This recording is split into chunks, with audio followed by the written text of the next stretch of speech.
और अब जो ये गुल प्लाजा का अंदोनाक वाक़या हुआ है, इसको देखते हुए ऑब्वियसली हम सबकी आंखें खुली हैं। तो हम तमाम मार्केट वाले जितने भी हमारे सदर के अतराफ़ में मार्केट हैं, ये ज़्यादातर मार्केटें 30 से 40 साल पुरानी मार्केट हैं। आपने ये तमाम मार्केटों का विज़िट भी किया होगा और आपने ये देखा होगा कि हमारी जो ये बिल्डिंग है, रीगल ट्रेड स्क्वायर के नाम से जो बिल्डिंग है, इसकी हालत जो है वो कदरे बहुत बेहतर है। यहाँ के मीटर रूम, यहाँ की वायरिंगें बेहतर हैं। हाँ, अब आगे हमें क्या करना है, ऑब्वियसली हमारे यहाँ आग बुझाने वाले जो आलात हैं वो लगे हुए हैं। और आला हुकाम से भी बात की है, हमने बताया उनको कि जहांगीर पार्क पीछे हमारा बना हुआ है। जहांगीर पार्क बहुत बड़ी जगह है, इसको आप नीचे 3 फ्लोर की पार्किंग दे दें, पेड पार्किंग। वो पेड पार्किंग हो जाएगी तो जितने भी यहाँ सदर के पार्किंग का मसला वो ख़त्म हो जाएगा। तमाम लोग पार्किंग करेंगे नीचे और ये जितना रश है वो बेहतर हो जाएगा। तो इस वक्त गुलजार राई साहब हमारे साथ मौजूद हैं, उनसे भी जानेंगे कि किस तरह की और मज़ीद कौन सी चीज़ों को बेहतर करने के बारे में फैसला किए जा रहे हैं। अस्सलाम वालेकुम सर। वालेकुम सलाम। सर ये बताइए, मैंने अभी विज़िट किया पूरा जो ये ट्रेड सेंटर है, पूरा ट्रेड स्क्वायर पे मैंने विज़िट किया। सर बहुत सारी ऐसी चीज़ें हैं जिनको बेहतर किया जा सकता है। अभी जैसे मैं ये देख रही हूँ कि आपके यहाँ पे इस तरह की जो फ्लिप विंडोज़ होती है जिसको आराम से खोला जा सकता है, जिसके पीछे जंगले ना हों, लेकिन मैंने ये देखा पूरे मार्केट में जंगले लगे हुए हैं। सर अभी आप लोग कौन कौन सी चीज़ों पे सबसे पहले तो एहतियात कर रहे हैं और कौन कौन सी चीज़ों पे आप लोगों ने प्लानिंग की है उनको चेंज करने के बारे में, इसका मुझे थोड़ा। यहाँ पहले के इलेक्ट्रिक के मामला ऐसे थे कि तमाम मीटर हमारे वायरिंग के जो सिचुएशन थी वो बहुत ही ख़राब थी। मीटर हमारे जो है ना जो वुडन जो बोर्ड होते हैं उस पर लगे होते थे और वो जो है ना गिर रहे थे वहाँ से ना।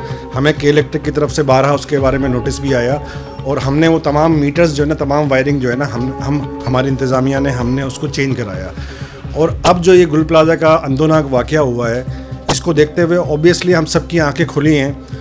तो हम तमाम मार्केट वाले जितने भी हमारे सदर के अतराफ़ में मार्केट हैं, ये ज़्यादातर मार्केटें 30 से 40 साल पुरानी मार्केट हैं। आपने ये तमाम मार्केटों का विज़िट भी किया होगा और आपने ये देखा होगा कि हमारी जो ये बिल्डिंग है, रीगल ट्रेड स्क्वायर के नाम से जो बिल्डिंग है, इसकी हालत जो है वो कदरे बहुत बेहतर है। यहाँ के मीटर रूम, यहाँ की वायरिंगें बेहतर हैं। हाँ, अब आगे हमें क्या करना है, ऑब्वियसली हमारे यहाँ आग बुझाने वाले जो आलात हैं वो लगे हुए हैं, हमें कम है, ऑब्वियसली कम है, बिल्कुल हम ये मानते हैं। एज ए इंतज़ामिया, एज ए कमेटी हम इस बात को एक्नॉलेज करते हैं कि कम है, नापेद है।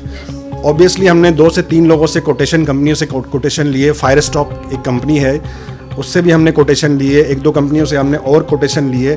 इसको हम जो है ना अपनी कमेटी से पास करा के हम यहाँ जितनी इसके SOP के तहत जितनी आग बुझाने वाले आलात हैं, ऑब्वियसली आप आगे से 6 से 8 दिन में उसको लगा हुआ यहाँ देखेंगे। सर ये बताइएगा कि हम ये देख रहे हैं कि अभी हमने पूरा सदर इलेक्ट्रॉनिक मार्केट का विज़िट भी किया। अच्छी चीज़ मुझे ये लगी कि अब लोगों को अवेयरनेस आ रही है। अब आहिस्ता आहिस्ता अब लोगों को पता है कि जी अगर आग लगती है तो उस पे हमें इनिशियली क्या स्टेप पहले फॉलो करने, जिस तरह पहले लोगों को नहीं पता था।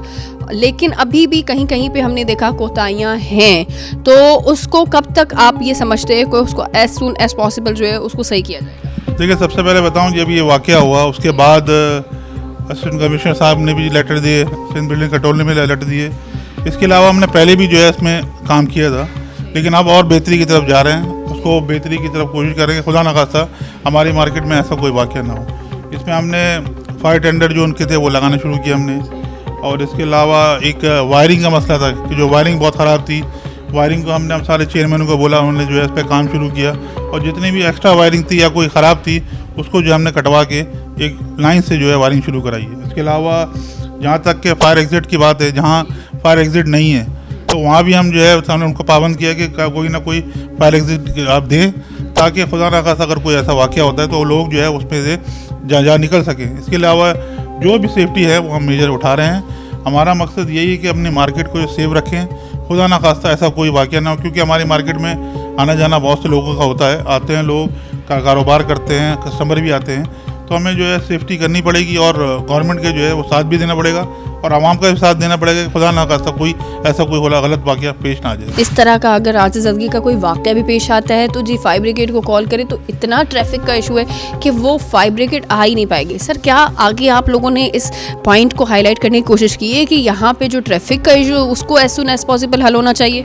देखिए, हम ये ट्रैफिक के मसाइल की जो पार्किंग का मसला है, बेसिकली जो गलत पार्किंग हुई है, मोटरसाइकिल की पार्किंग है बहुत सारी, हमने बार बार रिक्वेस्ट भी की DI साहब से। इसके अलावा असिस्टेंट कमिश्नर साहब आए, वो उठाई भी मोटरसाइकिलें। देखिए, पार्किंग जब तक सब्स्टिट्यूट नहीं देंगे जब तक मसला हल नहीं होगा। हमने DI साहब से भी रिक्वेस्ट की है हमने और आला हुकाम से भी बात की है। हमने बताया उनको कि जहांगीर पार्क पीछे हमारा बना हुआ है। जहांगीर पार्क बहुत बड़ी जगह है, इसको आप नीचे 3 फ्लोर की पार्किंग दे दें, पेड पार्किंग। वो पेड पार्किंग हो जाएगी तो जितने भी यहाँ सदर के पार्किंग का मसला वो ख़त्म हो जाएगा। तमाम लोग पार्किंग करेंगे नीचे और ये जितना रश है वो बेहतर हो जाएगा। तो हुकूमत की तरफ से जो है वो इस बार आप लोगों को कितना सपोर्ट किया जा रहा है? देखिए, हुकूमत सपोर्ट नहीं करती, हुकूमत तो कहती है उस पर अमल दरामद कराएं। वो कोई उस पर जो है वो कोई हमें कोई फ्री में चीज़ नहीं देती, तो हम अपनी मदद आपके तहत जो है ख़रीद रहे हैं चीज़ें। इसके अलावा इसके प्राइस भी बढ़ गए, जब इसकी डिमांड बढ़ी तो प्राइस भी बढ़ा दिया उन लोगों ने। तो ये तो गवर्नमेंट को चाहिए कि भाई जिस रेट में कम से कम रेट हो उसमें वो मुहैया हो, ताकि सबके पास ये लग सके।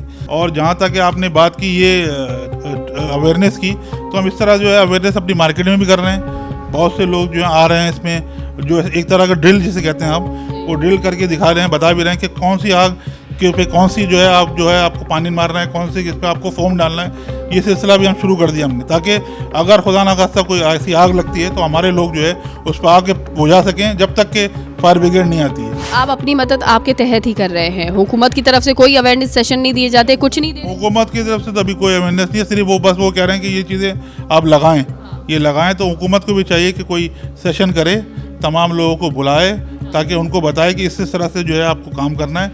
ये तो हम अपनी मदद आपके तहत कर रहे हैं। हुकूमत को चाहिए कि अलग अलग सेशन करे अपनी मार्केटों में या जहाँ भी विजिट भी करते हैं वो, लेकिन सेशन कराए कि जो हम अपनी मदद आपके तहत करा रहे हैं वो उनको भी कराएं, ताकि जो लोग जो हैं वो जब फायर खुदा ना खास्ता कोई वाक़या होता है तो इससे जो है वो जो है उससे बचा जा सके। जैसे हमने आपको दिखाया नाज़रीन के आज भी जो है वो कराची की जो मार्केट्स हैं उस पे फायर सेफ्टी के इंतज़ामात अनफॉर्चुनेटली लेकिन बिल्कुल वैसे नहीं है जैसे होने चाहिए। हम देखते हैं इंटरनेशनल मार्केट्स में, हम देखते हैं कि वहाँ पे क्या निज़ाम होते हैं, वहाँ पे क्या इंतज़ामात होते हैं, लोगों को अवेयरनेस होती है बाकायदा। लेकिन यहाँ पर जो है वो लोगों को ये तक नहीं पता कि फायर सेफ्टी का मतलब क्या होता है। अब लोगों ने इतने बड़े गुल प्लाजा आने के बाद जो है वो अपनी मदद आपके तहत लोगों ने फायर सेफ्टी के हवाले से गैजेट्स रखना शुरू कर दिए हैं। लेकिन अभी भी हुकूमत की तरफ से हम देख रहे हैं कि हमारी इंतज़ामिया किसी भी बड़े जो है वो हादसे के लिए या बड़े इस तरह की आतिशज़दगी के वाक़े के लिए बिल्कुल तैयार नहीं है। रोडों का हाल ख़राब है, पार्किंग हमें नहीं मिलती यहाँ पे अगर फायर का अनफॉर्चुनेटली, लेकिन अगर कोई इस तरह का सीन होता है तो लोग वहाँ से जो है ट्रैफिक में ही फंस जाएंगे और फायर ब्रिगेड वहाँ तक नहीं पहुँच पाएगी। इन तमाम तर चीज़ों को बेहतर करने की ज़रूरत है और इसी होप के साथ कि इस तरह के जो वाक़यात होते हैं उनकी शफाफ कार्रवाई होनी ज़रूरी है।